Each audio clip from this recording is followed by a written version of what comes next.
بسم اللہ الرحمن الرحیم۔ السلام علیکم دوستو۔ حضرت ابراہیم خلیل اللہ علیہ السلام ایک مرتبہ بکریاں چرا رہے تھے۔ راستے میں ایک آدمی اللہ تعالیٰ کی محبت میں ایک تسبیح پڑھتا ہوا جا رہا تھا۔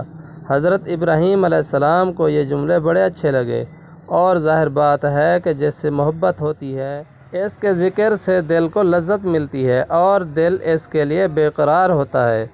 لہٰذا حضرت ابراہیم علیہ السلام نے اس آدمی سے درخواست کی کہ وہ اللہ کی تعریف کے یہ جملے ایک بار دہرائے، تو اس نے کہا کہ میں دوبارہ پڑھوں گا تو آپ کیا دیں گے؟ حضرت ابراہیم علیہ السلام نے فرمایا کہ میں اپنی آدھی بکریاں دے دوں گا۔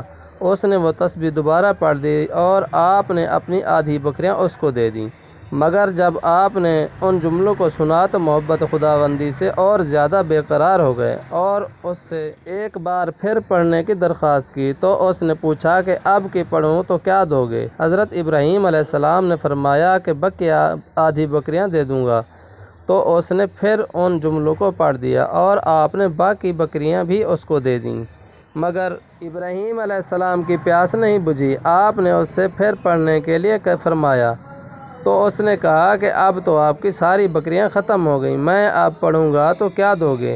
حضرت ابراہیم علیہ السلام نے فرمایا کہ جی ہاں، بکریاں تو ختم ہو گئیں اور کوئی چیز میرے پاس دینے کو نہیں ہے، مگر خود میری ذات تو موجود ہے اور آپ کو بھی کوئی بکری چرانے والا چاہیے، اس لیے ایک بار اور پڑھ دیجئے اور اس کے بدلے میں آپ کا غلام بن جاؤں گا اور آپ مجھ سے ان بکریوں کو چرانے کا کام لے لیں۔